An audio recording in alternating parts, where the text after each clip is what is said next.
Bueno, ya está grabando, doctor Palazzo. Bueno, muy buenas tardes a todos. Muchas gracias por la presencia. Muchas gracias a los oradores que tenemos en el día de hoy.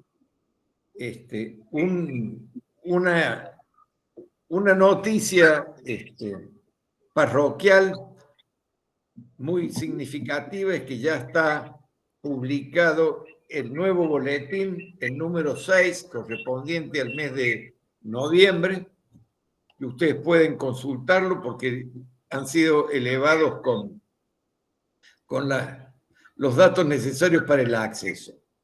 Hoy tenemos un tema supremamente interesante, el derecho administrativo ante nuevos modelos de gestión territorial, el ente metropolitano Córdoba.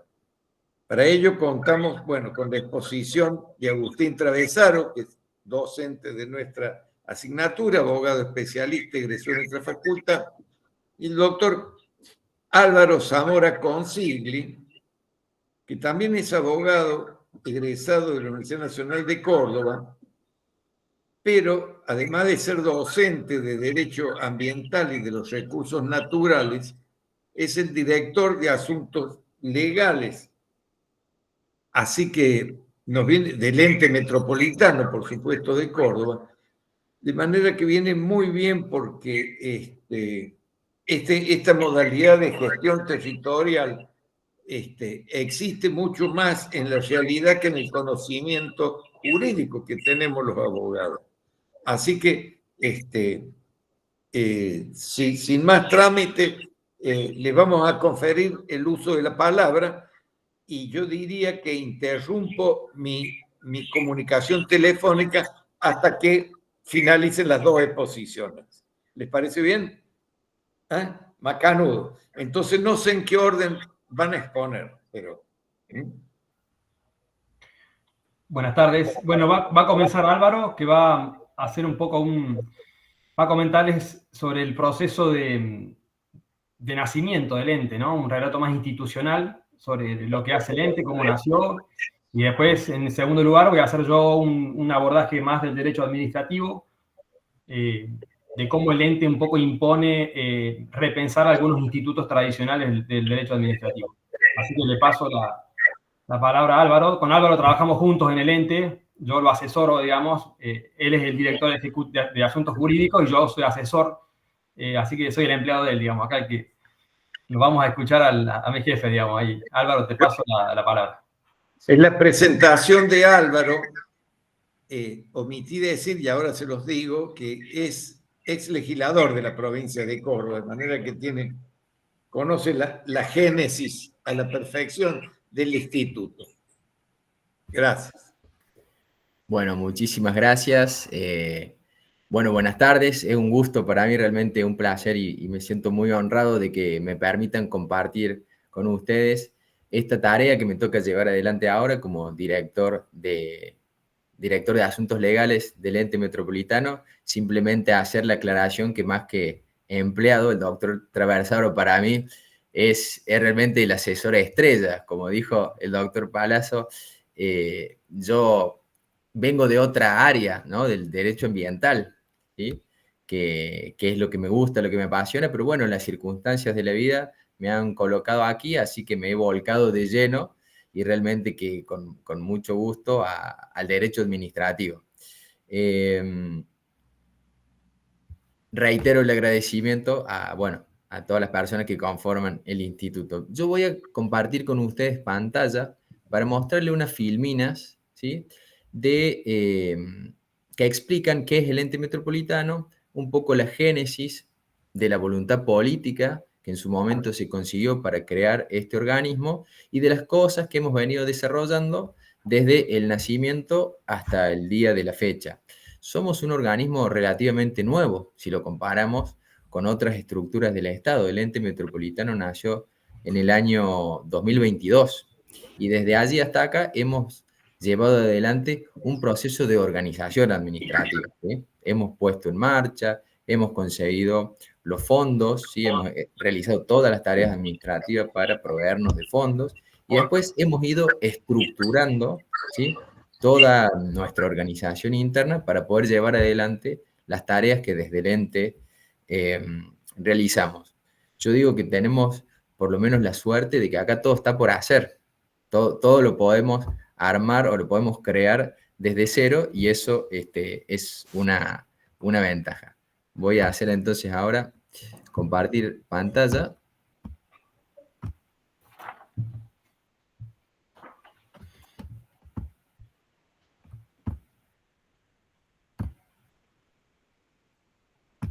Bueno, ustedes me dicen ahí si se ve correctamente. Sí, se ve perfecto. Bien, Perfecto. perfecto. Bueno, esa es nuestra imagen institucional. Nosotros, desde el punto de vista jurídico, tenemos la denominación Ente Intermunicipal de Gestión Metropolitana, pero utilizamos este nombre, Ente Metropolitano Córdoba, porque es un poco más amable y más va en línea con la existencia de otros entes metropolitanos que existen en otros lugares del mundo. Como les dije, el Ente Metropolitano Córdoba, somos, digamos, el Ente Metropolitano Córdoba, actualmente 27 municipios, donde viven alrededor de 2 millones de personas de las 4 millones que habitan en nuestra provincia. Nacemos en el año 2022, en julio del 2022, cuando se firma el acta de constitución del ente metropolitano junto con el estatuto.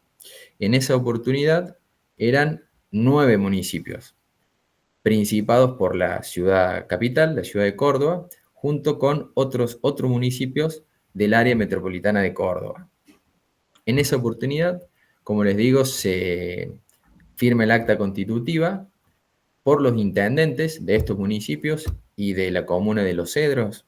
Es decir, tenemos dos tipos, las ciudades, municipios y las comunas, que tienen otra forma, otra organización política, y se firma ad referéndum de los consejos deliberantes y de las comisiones comunales de las respectivas localidades. 2 meses después se obtienen las ratificaciones por los consejos deliberantes y las comisiones comunales y queda, por lo menos formalmente, constituido el ente en el mes de octubre del año 2022. Y se realiza en diciembre del 2022 la primera asamblea donde los intendentes, que son el órgano de gobierno que tiene nuestro ente, la reunión de los intendentes y jefes comunales conforma la asamblea y allí se eligen las autoridades. Las primeras autoridades que asumieron en el ente metropolitano. Y recién en el año, a comienzos del 2023, comienza a gestionar, ¿sí?, el ente metropolitano, comienza a desarrollar sus actividades. Luego, en el mes de marzo del 2023, se incorpora una nueva localidad, la localidad de Saldán, que era una de las pocas que, estando pegada a Córdoba, no se había integrado o no formaba parte de ese plantel original de miembros del ente. Desarrolla todas sus actividades en el año 2023, todavía en un proceso de conformación, digamos, de ir creciendo, de ir estableciendo todos sus órganos, sus tareas, toda la organización administrativa interna. Y ya en el año en diciembre del 2023, cuando asumen las nuevas autoridades, recordemos que en el año 2023 hubo elecciones en toda la provincia de Córdoba y en todos los municipios. Entonces, al cambiar los intendentes y los jefes comunales, también asumieron en la asamblea del ente todos los nuevos intendentes y jefes comunales electos. Y se renuevan las autoridades, los presidentes y los directorios, que ya se los voy a comentar cómo es nuestra estructura interna. En ese momento es donde yo ingreso al ente metropolitano como director legal. Y durante todo el año 2024 desarrollamos también nuestras actividades, produciéndose la incorporación de 6 municipios más, tal como se ve en el punto celeste. Es decir, que en el año 2024, de 10 municipios pasamos a 16. Era tal las consultas que recibíamos de muchas ciudades, de muchas localidades del área metropolitana que querían integrar nuestro organismo, pero como nosotros tenemos una estructura administrativa pequeña, tratamos de mantenerla pequeña para hacer una gestión de los recursos ágil, lo más eficaz posible. Mientras siguiéramos incorporando municipios, nos íbamos a ir encontrando con la imposibilidad por ahí de prestar nuestros servicios, a realizar nuestras tareas con la misma eficacia. Entonces, en el año 2025 se produce una modificación estatutaria a donde desdoblamos la calidad de miembro del ente. Por un lado, creamos la calidad de miembro pleno, que son los 16 que ya venían siendo miembros del ente metropolitano, y creamos la categoría de miembro adherente. Son municipios que participan en el ente metropolitano, pero que al no realizar aportes económicos, participan de nuestras asambleas con voz, pero sin voto. Y al mismo tiempo el ente no tiene una obligación directa para con ellos de realizar contrataciones de obras. Ya les voy a explicar bien todo lo que hacemos en la diaria, pero no tenemos una obligación directa de brindarle asistencia a través de los recursos que nosotros gestionamos. De esa manera, sí logramos llevar adelante acciones de coordinación de política o de obras o de servicios de carácter metropolitano, pero no diluimos por ahí los recursos económicos que siempre son el talón de Aquiles o el punto más difícil de gestionar cuando uno tiene tantos requerimientos y tantos servicios que atender en un área tan grande, ¿sí? Con tanta cantidad de personas y con tantos municipios. Entonces ahora se incorporaron 11 municipios nuevos y pasamos entonces de los 16 del año pasado a los 27 municipios que tenemos hoy en día. Pueden ver ahí en esa placa todos los municipios que lo integran. Ya tenemos lo que se llama cerrado el anillo de circunvalación, que bien conocemos nosotros. Entonces todos los municipios que están pegados a Córdoba, los arquitectos y los urbanistas dicen los municipios que están conurbados a la ciudad capital o la ciudad principal, que es lo que crea la existencia de una metrópoli. Siempre hay una ciudad principal, una ciudad capital, y las ciudades que están a los alrededores pegadas se llaman conurbadas. Y hay también otras que se han ido agregando que tienen interacciones con la ciudad capital, interacciones sociales, económicas, por la propia ciudadanía que se desplaza de un lugar a otro, y dejamos de esa manera conformada nuestra asamblea con estos 27 municipios que actualmente conforman el ente metropolitano. ¿Cuáles son los pilares? ¿Cuáles son las notas características de nuestro ente? Bueno, primero, y aquí viene que engloban lo que se llama el concepto de gobernanza metropolitana, la adhesión de los municipios a nuestro organismo es voluntaria, ¿sí? Entonces tiene que haber de parte de ellos una decisión de ser parte, ¿sí? Y por supuesto tienen que compartir la visión de que hoy nos enfrentamos a la realidad de una área metropolitana que tiene sus propias interacciones y que por supuesto tiene sus propias necesidades y sus propios problemas que viene el ente a tratar de solucionar. ¿Cómo lo hacemos? Con el sentido de cooperación, porque una de las claves y de las anclas que bien el derecho nos impone es el del respeto a las autonomías municipales. Es decir, nosotros en el ente tratamos de coordinar a través de la cooperación las distintas realidades de los municipios en función de las necesidades comunes que la existencia de la metrópolis nos impone. Esta es una foto de los miembros que actualmente integran el ente metropolitano. Esta es la foto reciente ya con los 27 municipios. Y estos son nuestros ejes actuales de trabajo, ¿sí? Tratamos de enfocarnos en función de un presupuesto que tenemos aprobado por asamblea, en impulsar la competitividad económica del área, en tratar de abordar el complejo problema de la movilidad metropolitana, ¿sí? Desde el punto de vista de la coordinación o el asesoramiento, la impulsión de un transporte público, pero que tenga visión y carácter metropolitano. También estas cuestiones transversales que superan el ámbito territorial de cada uno de los municipios, que son las cuestiones ambientales, y de la misma mano el desarrollo sostenible, y tratamos de llevar adelante la institucionalidad metropolitana, es decir, que el hecho de la existencia de jurisdicciones autónomas, independientes, no sean un obstáculo para esta realidad que es el de las interacciones entre los ciudadanos de las diferentes ciudades que integran la región metropolitana de Córdoba. Esto, como les digo, es una presentación institucional que nosotros tenemos, no me voy a extender demasiado en eso.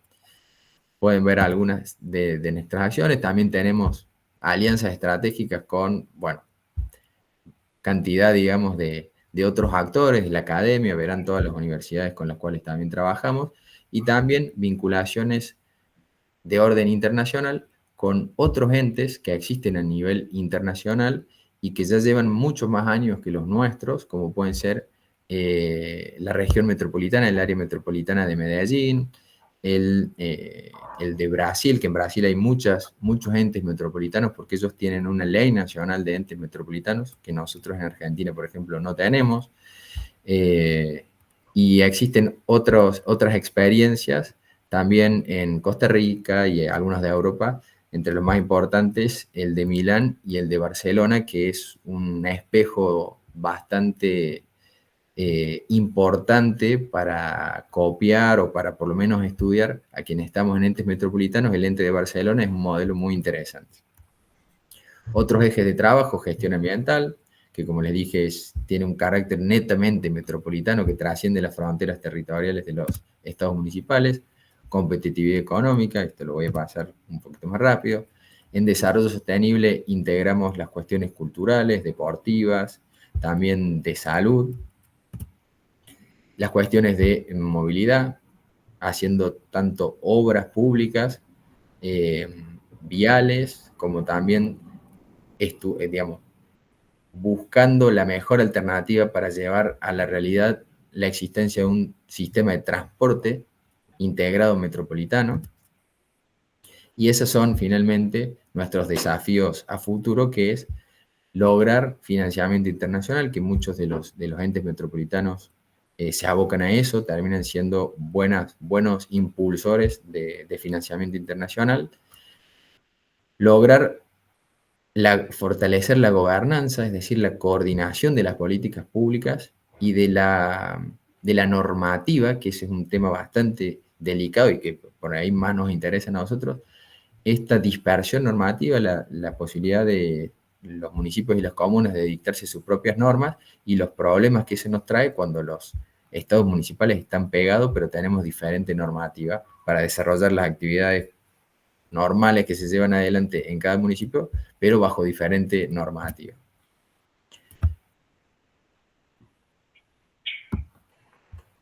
Dejo de compartir pantalla y me vuelvo. Ahí está. ¿Cuál es la base normativa, cuál es la base legal que le dio sustento a la creación del ente metropolitano?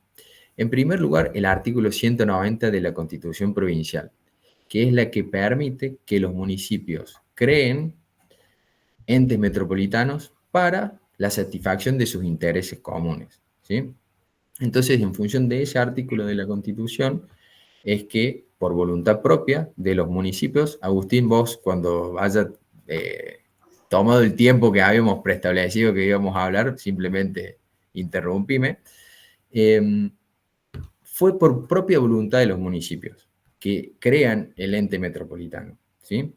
Y establecen su creación y su estructura. ¿Cuáles son los órganos de gobierno y administración que tiene hoy el ente metropolitano? Una asamblea compuesta integrada por los intendentes y los jefes comunales de los 27 estados miembros, ¿sí? Que es el órgano de gobierno máximo del ente, si tiene a cargo las decisiones más importantes, designa a los directores, remueve los directores, autoriza la toma de créditos. Bueno, normalmente, digamos, las funciones más importantes que cualquier organismo puede tener se adoptan a través de la asamblea. Y que elige dentro de su seno, o puede ser por fuera, como en este caso, al presidente de la asamblea, que actualmente el presidente de la asamblea, el presidente del ente metropolitano, que tiene a su cargo la representación legal y la conducción del ente, es el secretario de gobierno de la ciudad de Córdoba, el señor Rodrigo Fernández. Es decir, es No es un intendente, no sale de su seno, pero ha sido elegido. Los mandatos duran un año en nuestro ente, entonces todos los años debe ser o cambiado o refrendado en su cargo. La administración del ente está a cargo de un directorio, compuesto de 3 personas. Un director ejecutivo, que tiene a su cargo la administración general del ente, y 2 directores técnicos, que estamos bajo su cargo, que son el director de Asuntos Económicos y el director de Asuntos Técnicos y Legales. El órgano de fiscalización del ente metropolitano es la comisión fiscalizadora, que está compuesta por 3 miembros también, elegidos por la Asamblea, duran también un año en su cargo, y tiene, por supuesto, las tareas de control y fiscalización de todos los actos que nosotros realizamos y principalmente de las contrataciones, que el 90% de nuestra tarea en la diaria está abocado a los contratos, ¿sí? Realizamos contratos de obra, realizamos contratos de suministro, y de esa manera vamos tratando de atender las necesidades de los intendentes y aquellas necesidades u obras que nosotros desde el ente metropolitano consideramos importantes para llevar adelante. Lo que sería interesante pensar es lo siguiente.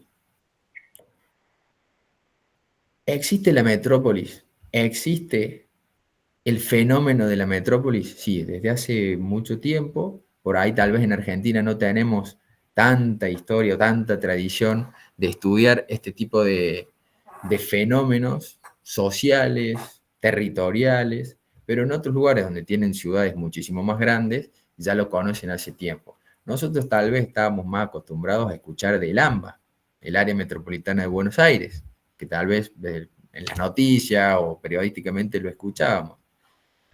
Pero esa realidad ha llegado a los territorios de adentro del país. Y en Córdoba ya teníamos, por la interacción que se había desarrollado espontáneamente, una metrópolis.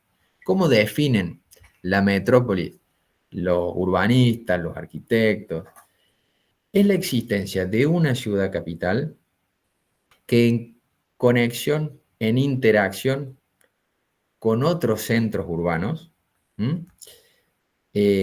crean un fenómeno social propio donde se dan interacciones propias, interacciones sociales, económicas, políticas en algunos casos, pero en donde existe una continuidad, desde el punto de vista físico, hay una continuidad de la mancha urbana que se dice. Uno transita, pasa de una jurisdicción a otra sin darse cuenta que en realidad ya salió de una ciudad para ingresar a otra, porque la mancha urbana no se detiene, es continua, ¿sí? Y además, porque se dan interacciones entre los ciudadanos. Tal vez habíamos escuchado hace mucho tiempo que algunas ciudades cercanas a Córdoba eran las famosas llamadas ciudades dormitorio. Por ahí Villa Allende, Mendiolaza, La Calera. Pero ese fenómeno hoy se extiende a varias otras localidades, ¿sí? Que ya no se circunscriben a esas, sino que llega, por ejemplo, hasta Agua de Oro, hasta Sal Si Puede, ciudades que están a 60, 70 kilómetros, y en donde la gran mayoría de sus habitantes diariamente o casi diariamente interactúan con la ciudad capital. Este fenómeno es interesante por ahí escuchar a los intendentes, que son los que conocen sus territorios, como a ellos les gusta decir, porque se acentuó después de la pandemia. Después de la pandemia hubo una gran migración de ciudadanos de la ciudad de Córdoba hacia estos otros lugares más tranquilos, con más verde, más seguros desde el punto de vista de la salud, porque uno está con más espacio, digamos, y ese proceso se aceleró.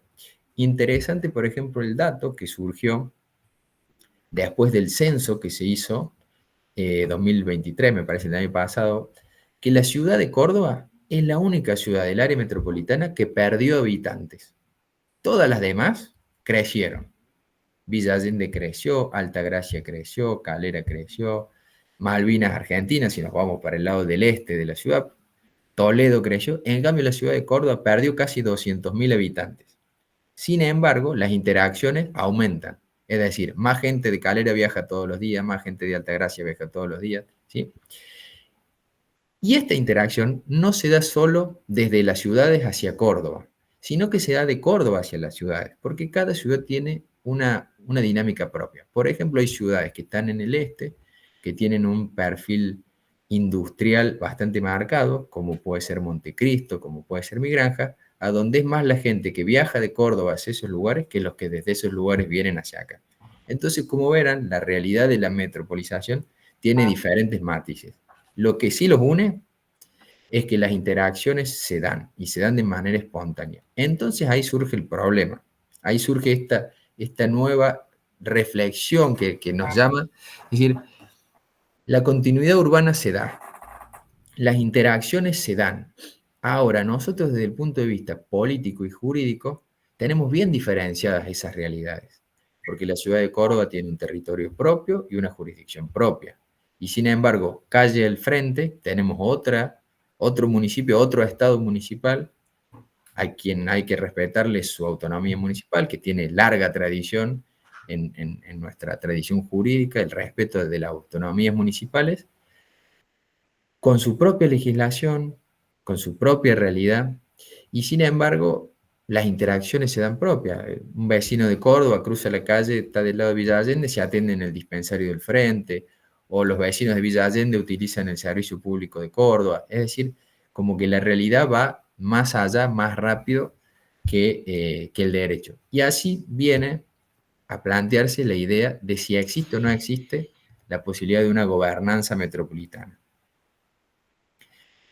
Entonces, yo simplemente planteo, dejo las preguntas y con esto le doy paso al doctor Traversaro.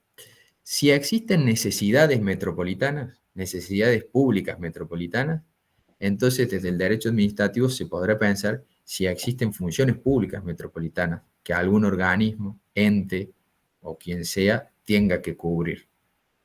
Y ese es un poco tal vez la génesis, eso entiendo yo humildemente, que puede ser la génesis de por qué los municipios de manera espontánea y autónoma decidieron conformar este ente metropolitano.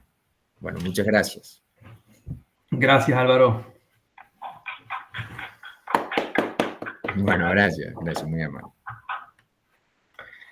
Bueno, en el tiempo que me toca, que van a ser unos 25 minutos, calculo más o menos, voy a tratar de hacer un análisis de este modelo de ente. Profe Palazzo, le voy a cortar un momento la llamada que me hace eco acá y no puedo escucharme yo. Decía que voy a tratar de hacer un análisis de este modelo de ente desde el derecho administrativo, porque advertimos de que, tal como lo diseñaron al ente, obliga a repensar algunas de las categorías y nociones tradicionales del derecho administrativo, porque la realidad es que no se amoldan, no se ajustan a este modelo de ente. Entonces, la idea de esta exposición es ir avanzando sobre alguna de esas nociones, de esas categorías, y tratando de ver de qué manera un poco las interpela este modelo de ente o de qué manera obliga a repensarlas, ¿no? Hablando de nociones como autarquía, descentralización, carácter estatal de las personas públicas, legitimidad, competencia, entre algunas de ellas. Entonces, en esa línea lo que propongo es primero tratar de determinar cuál es la naturaleza jurídica del ente, porque esto con Álvaro lo hemos intentado y creo que no hemos logrado un consenso sobre qué es realmente el ente metropolitano, porque en primer lugar tengamos en cuenta que el ente no se creó por ley, a diferencia de otras provincias que crearon áreas metropolitanas y habilitaron la creación de entes por ley. Córdoba no es el caso, con lo cual no están creadas las áreas metropolitanas, no está prevista la creación del ente metropolitano, y el ente surgió como un acto de creación en el marco de un acuerdo cooperativo de parte de los municipios, o sea, en el marco de una cooperación horizontal municipal fundada en la autonomía de los municipios. Pero no hay una norma supralocal, digamos, que lo haya creado, habilitado. Y a partir de ahí se van a derivar una serie de consecuencias para estas categorías que yo voy a analizar del derecho administrativo. En primer lugar, bueno, el ente es una persona jurídica, eso está claro, tiene su quid, actúa en el mundo jurídico, para crear, extinguir, modificar relaciones jurídicas. Sobre eso no hay duda. Creo que no hay duda tampoco de que es una persona jurídica pública. El Código Civil sabemos que clasifica a las personas privadas y las públicas, incluyendo entre las públicas a los entes autárquicos, con lo cual el ente tendría que estar en esa categoría, con algunos matices, como vamos a ver, pero estaría incluido ahí. Además, algunos autores hablan de que para que sea persona jurídica pública tendría que haber creación por acto estatal, ejercicio de actividad materialmente pública o estatal, gestión de fondos públicos, todas características que tiene el ente, con lo cual, para mí es persona pública, no tengo duda.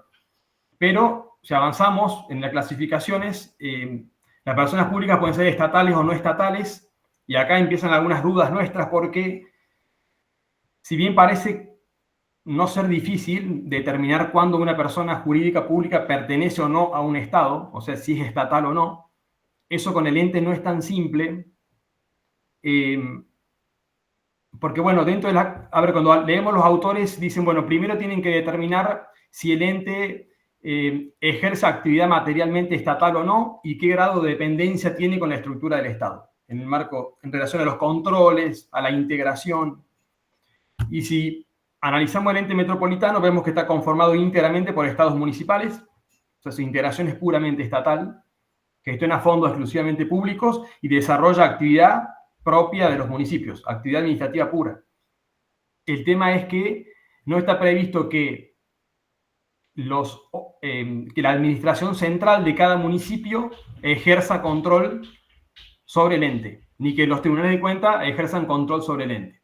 O sea, es una persona pública estatal, pero que no tiene control de parte de la matriz o de la administración central del Estado. Con lo cual nos preguntamos, ¿es posible un ente público estatal sin control del Estado o de la máxima autoridad del Estado? Bueno, ahí la verdad que no sabemos bien cómo resolver eso. Dejamos planteado el interrogante. Hay otras provincias como Catamarca, por ejemplo, que dictaron su ley de áreas metropolitanas y establece, por ejemplo, que es un ente interestatal, Catamarca. Esperen que el gato me rasca la puerta del gatito. Decía que Catamarca dice que el ente que se cree para gestionar el área metropolitana va a ser un ente interestatal. Sin embargo, no explica si es interestatal porque pertenece al Estado provincial o a los estados municipales, ni cómo son los mecanismos de control, con lo cual tampoco ayuda mucho, digamos. La realidad es que no sabría cómo encuadrar. No sé si es estatal o no es estatal, no lo tenemos claro. Avanzando sobre otras nociones, en materia de autarquía, por ejemplo, acá hay algunas reflexiones que hacer porque si nos concentramos un poco en la noción clásica de autarquía, que sería cuando la autarquía como técnica de descentralización de competencias públicas, que se da cuando el Estado crea una persona jurídica independiente del Estado, le atribuye competencia pública con un patrimonio propio y una capacidad de autoadministrarse, que queda fuera del control del control jerárquico, pero dentro del control de tutela o control de legitimidad, como le llamamos. O sea, en definitiva, crea una persona distinta, pero que está sujeta al control de legitimidad del Estado, ¿sí? Y además sabemos que en la autarquía hay creación por ley, ¿no? En el caso del ente, habría autarquía, pero no está creado por ley el ente, con lo cual sus atribuciones no serían estrictamente legales en términos de legalidad formal. Y además de eso, no está previsto el control estatal por parte del Estado que crea el ente, con lo cual es una autarquía un poco atípica, ¿no? Después, autonomía es otro concepto que vale la pena comentarlo porque obvio que el ente no tiene autonomía, está claro, al menos no tiene autonomía en términos de autonomía política, como atribución de un ente de darse su propia norma y regirse por esa norma. Eso, claro, no lo tienen los estados provinciales, los municipios, pero Balvin habla de entes autónomos, o sea, la posibilidad de que el Estado cree entes autónomos que son aquellos que tienen autonomía normativa, o sea, la posibilidad de dictar normas reglamentarias, normas reguladoras de alguna actividad con motivo de su especialidad, como es el caso de los entes reguladores, ¿no? Entonces, en este tema, yo me pregunto si la provincia de Córdoba realmente ve como una necesidad el hacer un abordaje metropolitano de determinadas problemáticas, podría hacer lo que hace Brasil, que es dictar una norma, una ley, digamos, que regule las áreas metropolitanas, pero no solo desde el punto de vista territorial, o sea, estableciendo territorialmente qué territorio corresponde a cada área metropolitana, sino también hacerlo desde un punto de vista material, o sea, diciendo qué servicios públicos van a ser considerados metropolitanos, para que a partir de ahí el ente que se cree tenga competencia reguladora, por ejemplo, y pueda dictar normas reglamentarias o reguladoras de determinados servicios o de determinada actividad. Ese punto me parece que sería una manera de avanzar con esto de la regulación metropolitana que proponía Álvaro, ¿no? Para que haya gobernanza metropolitana debería haber, ¿no?, un poco de autonomía normativa para el ente que gestiona el área metropolitana. Después, otra cuestión interesante para el rol del ente es que, como Álvaro comentó, el ente gestiona contratos públicos. O sea, el ente, no sé si lo comentaste, Álvaro, pero el ente vive de los aportes que hacen mensualmente todos los municipios, que es un 2% de la coparticipación mensual. Entonces el ente maneja plata, y con esa plata la utiliza para hacer, básicamente, responder a todos los pedidos que nos hacen los municipios de obras y servicios, básicamente. Entonces, la diaria nuestra es gestionar todo el tiempo contratos de obra pública y suministros. Elaboramos los pliegos, hacemos los procedimientos de selección y demás. Y vemos que el ente, como gestor de los contratos, particularmente en el contrato de obra pública, de algún modo impone revisar el esquema clásico, por ejemplo, del contrato de obra pública, porque incorpora un actor nuevo, ¿no? En la obra pública tradicional está el Estado, que con sus propios fondos y aplicando sus normas de contrataciones, contrata a una empresa para hacer una obra en su territorio. Acá tenemos un ente que usa fondos de muchos municipios para hacer una obra en un territorio de un municipio beneficiario, ¿sí? Y esto impone ver, por ejemplo, qué rol le cabe a ese municipio beneficiario. ¿Debe ese municipio, por ejemplo, intervenir en la elaboración del anteproyecto de la obra pública? ¿Hace falta que el municipio apruebe el proyecto ejecutivo en las obras licitadas con anteproyecto? O, por ejemplo, hace falta que el municipio intervenga en el acta de recepción provisional observando detalles o fallas de la obra que el ente comitente no observó. Entonces, termina siendo un nuevo actor en el contrato de obra pública y, por lo tanto, desde el ente tenemos que prever eso a la hora de elaborar los pliegos, y de alguna manera es un desafío para hacerlo correctamente, ¿no? Y incorporar esa nueva dinámica en los pliegos y en la normativa de la contratación. Después, bueno, también afecta al ente con esto de no ser creado por ley, la legitimidad misma, porque lo que hemos estudiado en la Facu es que los entes públicos tienen su legitimidad, que está dada por la ley que los cree y que les atribuye competencias. O sea, acá no hay ley que haya creado el ente y no hay ley que haya atribuido sus competencias. Entonces, tiene una legitimidad que viene más de la legalidad material que de la legalidad formal. O podría ser una especie de legitimidad derivada de la Constitución, porque podríamos invocar el artículo de Álvaro, que es el 190, que habilitaría directamente a los municipios a ser entes. El tema es que acá, al no intervenir el Estado provincial ni la ley, bueno, queda un poco difícil de configurar la situación.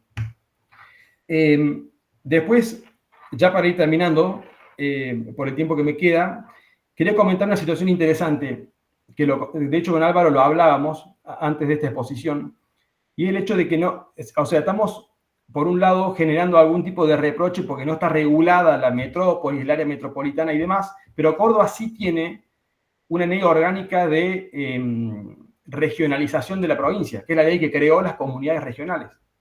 Y la verdad que comunidad regional y área metropolitana son fenómenos que tienen sus similitudes, ¿no? Porque de alguna manera son fenómenos que tienden a buscar una solución para problemáticas comunes que exceden el territorio de un municipio o de una comuna a través de la cooperación conjunta de las poblaciones, de las comunidades, de los municipios. Entonces, el fenómeno es parecido.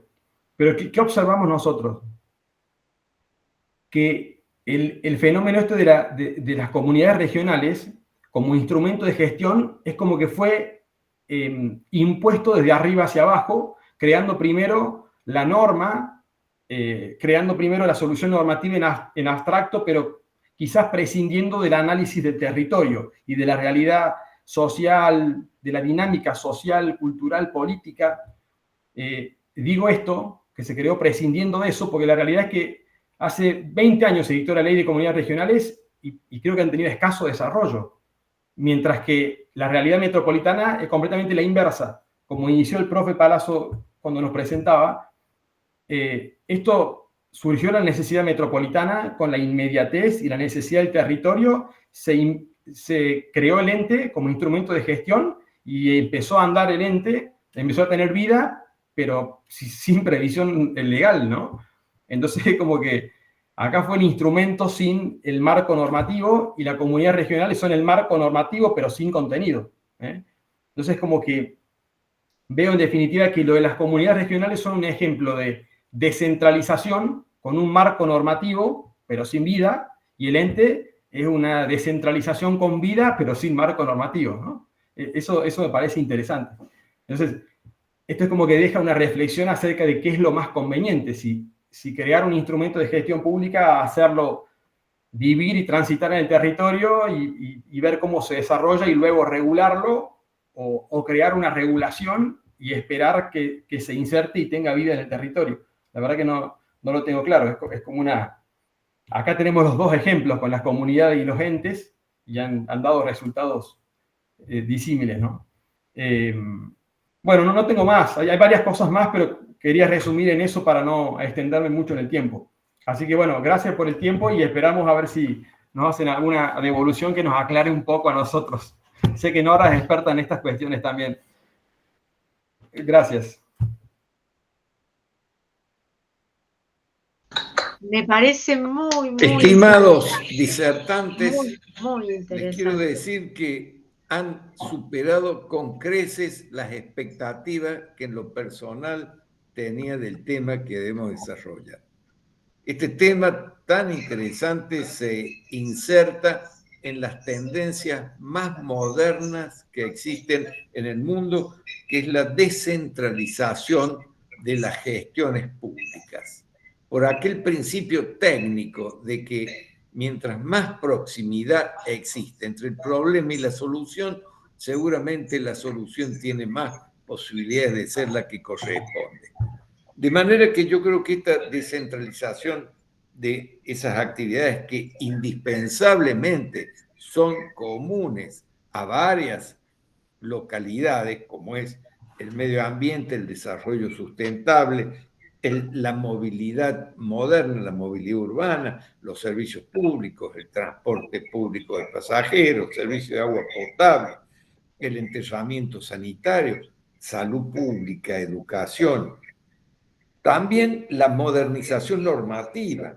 Yo creo que va a venir o ha venido ya una especie de requerimiento de códigos de convivencia con ciertas pautas más o menos uniformes en todas las comunidades, y esos códigos de convivencia tienen que tener la sabiduría de insertar las cláusulas elementales, pero además las cláusulas locales. Es decir, ahí no es tan fácil transportar ni importar instituciones porque hay mucha idiosincrasia que hay que respetarla y traducirla en norma de conducta en esa comunidad, porque esa es la demanda. Y de paso, lo que yo les doy a ustedes como asesores letrados y creadores de muchas cosas, una idea que a mí me parece que la tenemos un poco abandonada, yo no sé por qué en la Argentina, pero que en la contratación pública sería bueno empezar a exigirla, que es compliance, a los contratistas públicos de obras, de servicios públicos, de provisión, etcétera, exigirle que tengan un sistema de compliance interno para que garantice la transparencia de todas las gestiones que se llevan a cabo. A mí me parece que, así como muy bien han señalado, hay instituciones que el valor que tienen es que han empezado de abajo hacia arriba, no han sido impuestas, sino que han sido una creación de una necesidad genuina, como son los entes metropolitanos. Nadie impuso nada. Los intendentes se dieron cuenta que tenían que problemas comunes y que la solución más práctica estaba en resolverlas juntos. Así que me parece que están en un camino que les espera mucho trabajo interesante, creativo, moderno, pero no quiero monopolizar la palabra, así que como es ya nuestra modalidad, vamos a darle la palabra a todas las personas que así han asistido y que quieran expedirse, criticar a los expositores y dar todas las opiniones pertinentes. Así que, en nombre del instituto, muchísimas gracias y espero que el año que viene contemos nuevamente con ustedes, con un ente metropolitano de 40 comunas y municipios, y así sigamos creciendo. Así que, Liliana, vos que tenés más posibilidades de instrumental, vamos dándole la palabra a nuestros asistentes.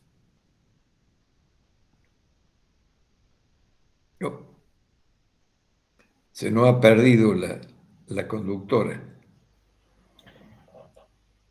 Sí, Liliana perdió la conexión. No sé qué ha pasado. Me comenta ella que perdió. Ahí se conecta de vuelta, me está avisando. No sé qué pasó, sinceramente.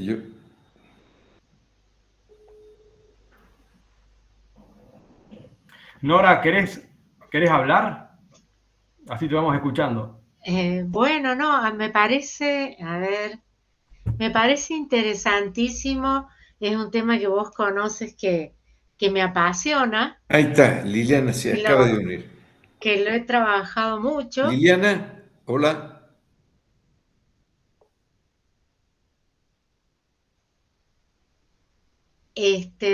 Mientras tanto, aporto algo, no sé si se escucha. Bueno, yo les me diría a las interesa. personas que quieren hacer uso de la palabra que habiliten su micrófono y formulen las. Nora Sosa, te escuchamos atentamente.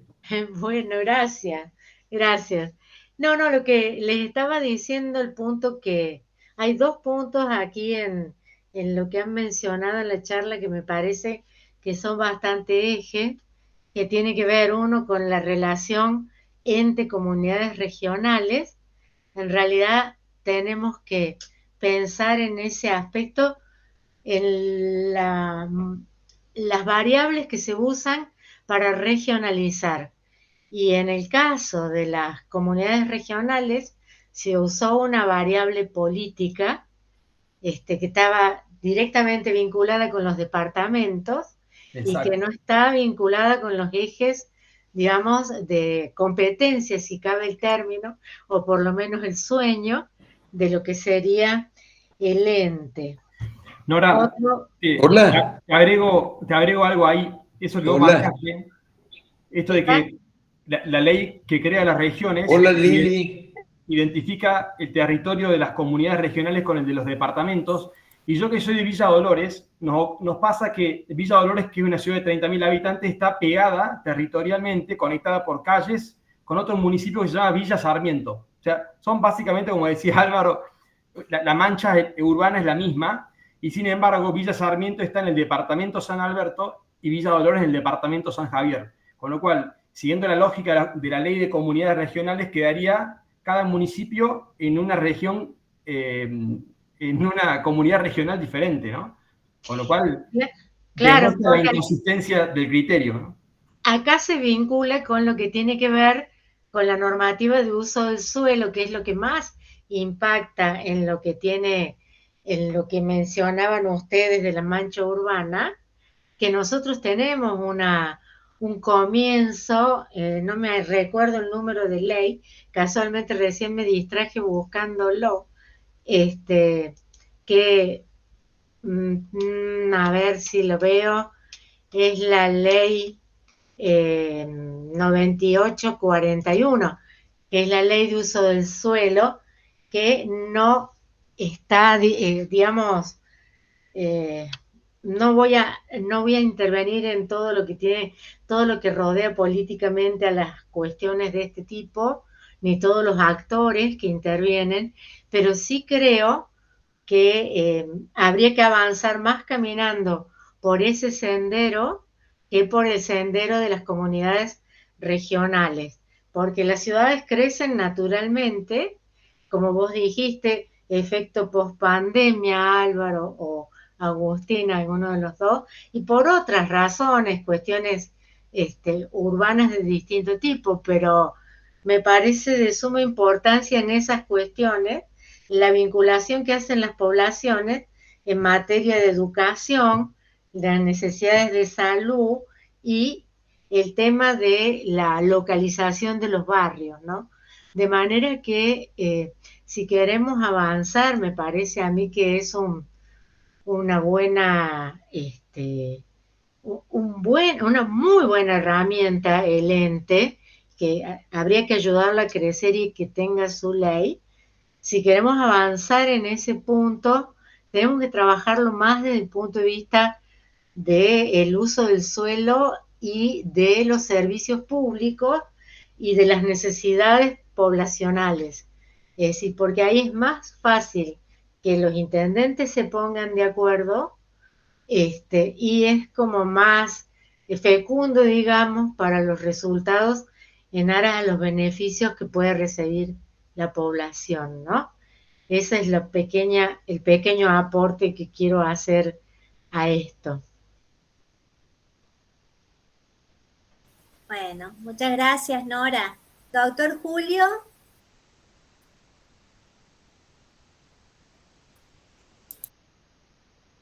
¿Me escuchan? Sí, perfecto, doctor.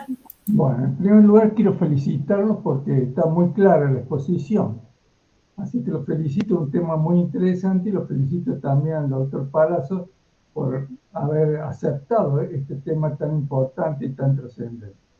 En segundo lugar, pienso de que no hay ningún inconveniente para que haya una ley, que sería la ley orgánica de este organismo.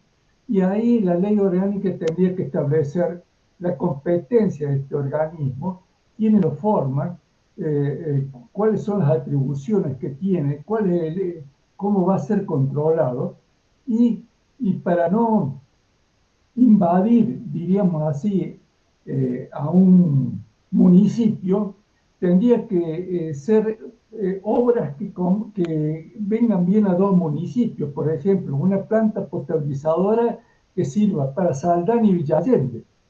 Porque si ustedes se meten directamente en Villa Allende, sin autorización del Consejo Deliberante, va a decir que ustedes están afectando la autonomía municipal. Y para que no haya, y eso va a terminar en un juicio. Y para que no termine en un juicio, tendría que ser, el ente va a entrar cuando va a beneficiar, cuando sea una obra que va a beneficiar por lo menos a dos municipios. Y de esa forma no va a haber, porque si no, todo esto después termina en un juicio. Y al final la obra después no se hace. Entonces hay que prever todas esas circunstancias. Así que reitero, creo que no hay ningún inconveniente para que este organismo se cree por ley, donde se establezca perfectamente cuáles son las atribuciones, cuál es la competencia y cuál es el órgano de control de ese. Y lo felicito nuevamente por la exposición, que está sumamente clara. Nada más. Y estoy de acuerdo con lo que ha dicho Nora también. Participo de lo que ha dicho Nora.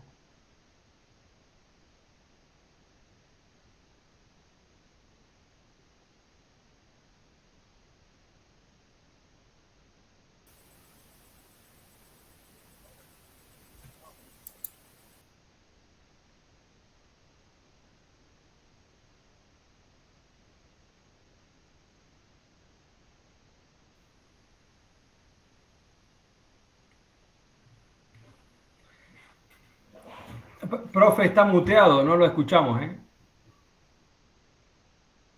Que el próximo boletín contenga las exposiciones de ustedes, nos va a facilitar la filmina, Álvaro, así las consignamos. Y bueno, les agradezco mucho a todos la presencia y vamos a saludar a nuestros expositores con un fuerte aplauso. Gracias, Julio, por estar con nosotros. Gracias, Tairano. me acuerdo del ministro de lujo que tuvimos aquí en la provincia de Educación Moderno, no sé si es su papá. Sí, doctor, fue mi padre. Muchas gracias. Canudo. Suerte entonces. Hasta luego. Chao, hasta luego. Adiós. Gracias.